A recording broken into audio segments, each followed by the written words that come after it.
Bill Maher hosted MSNBC host Joe Scarborough and Mark Cuban on Real Time, and things got heated quickly as Bill Maher brought up Elon Musk and the good he's doing for America despite supporting Donald Trump. He then asked Mark Cuban to respond to Musk calling him and MSNBC's Rachel Maddow the same person. And you're going to want to hear Cuban's response. But finally, they eventually get into which side is spreading more misinformation, which sends Joe Scarborough into a, honestly, deranged fit, wherein he actually insults Bill Maher on his own show. This gets pretty heated. Check this out. The guy who I think epitomizes the good, the bad, everything in between, and just it's sort of a microcosm of America, is Elon Musk. Because this week, he had an amazing week. He caught, this is from Politico, he pulled off an engineering marvel where he launched the largest, most powerful rocket in the world, and on the first try, caught the 23-story tall booster that brings it up in midair with using chopstick-like mechanical arms. We made a little video called Elon Musk's Week that encapsulates this. Would you show it? It'll just take a few seconds. Look at that. That's insane. Isn't that amazing? And then that's insane too. And then that's just as insane. Same guy. Yeah. That's my point. That's my point. Yeah. Is that that's the same guy. This is such a game changer with exploring the stars with the rocket. But he also, I mean, the tweets. I mean, FEMA used its budget ferrying illegals into the country instead of saving American lives. Treason. That's the same guy. He also said, tweeted, Mark Cuban and Rachel Maddow are the same person. Don't believe.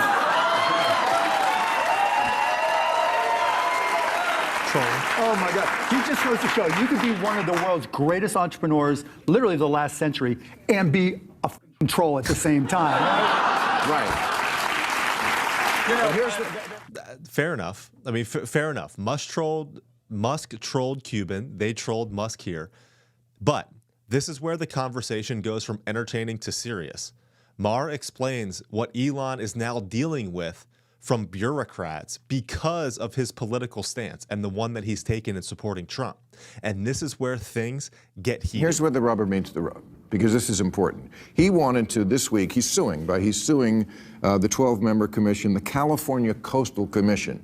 He launches his rockets from Vandenberg Space Force Base. He used to call it Air Force Base, but I guess now we're into Space Force time. He wanted the proposal to expand the number of launches. Okay, again, one of the most impressive companies, an American company. He wants a little more, give it to him. No. The commission, some bureaucrat, said, nope, and this is the reason why. Commissioner Carol Hart saying, we're dealing with a company, the head of which has aggressively injected himself into the presidential race and made it clear what his point of view is. Yes, because he lives in America, and he can do that. Yeah. Yep. It has nothing to do with this, and, you know, props to Bill. The right thinks that the left is in a very different place with free speech than they have been before, and they're not wrong. They're not wrong. This is arrogant. You don't punish somebody. It would be like if we stopped Henry Ford from making the cars because we didn't like what but can you take one anecdotal example? One idiot, right? Truly an idiot to stop. This is not an idiot. This is someone with power.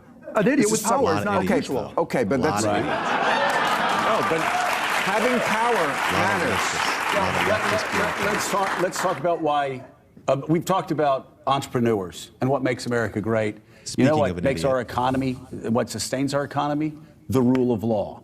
And that's what I believe is at stake at this election. We want a fair and equitable approach to the rule of law.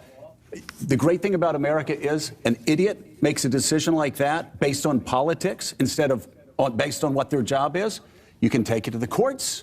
The courts will overturn it, and I guarantee you they're gonna have that decision overturned, and they're gonna have to find another reason, a better reason, a more relevant reason to deny. And they'll learn a harder lesson. He'll just move more of his production and more of his launches somewhere else, to Florida or to Texas, wherever. I mean, they'll learn the hard way. Small but it's businesses just the attitude that I find scary. Who can't afford to go to court. They're far too willing to stifle freedoms, including speech, for the sake of safety or misinformation, sometimes which is coming from everybody. It's, you know, no one has a monopoly on it. or just power. You say nobody It's just has a power. monopoly on it. Come on. That's some moral relativism right there. I said nobody has a monopoly. You said nobody has a monopoly on it, but that's like saying nobody has a monopoly on being a billionaire. He's got that monopoly up here. I mean, he's got more money than us, a lot more money than us. So, I don't get the. You don't get it? I don't know what point you're making. Look, you're saying it's both sides. Well, there is no doubt. There's no misinformation. There's some disinformation from the left, but comparing it to what Donald Trump spews out every day, every week, comparing it to what Elon Musk is spewing out, unfortunately, on X, you sound like Brett Stevens right now, with all due respect. It's a joke. That's a real-time. And you sound like him, who looks like Rachel Maddow. Or is Rachel Maddow? He can actually sit there and spew out of his own mouth that Donald Trump and Elon Musk have a monopoly on misinformation. You are a joke. Joe, you are a joke. And this is why the majority of the American people don't trust the mainstream media, especially Joe's network, MSNBC, the GOAT of misinformation. Everything that comes out of Kamala Harris's mouth is misinformation. How about her and the mainstream media claiming that Donald Trump is unstable and in mental decline and physically exhausted and unfit to be president? How about them claiming that Joe Biden is mentally fit to be president? How about Kamala Harris frauding her own family history? Or, as Maher says here, how about COVID? You see, this misinformation that Joe is referring to is simply speech that goes against their narrative and agenda. And the scary part is they want the power to censor anyone or any company that gives a platform to anyone who pushes back or goes against the government or mainstream media narrative.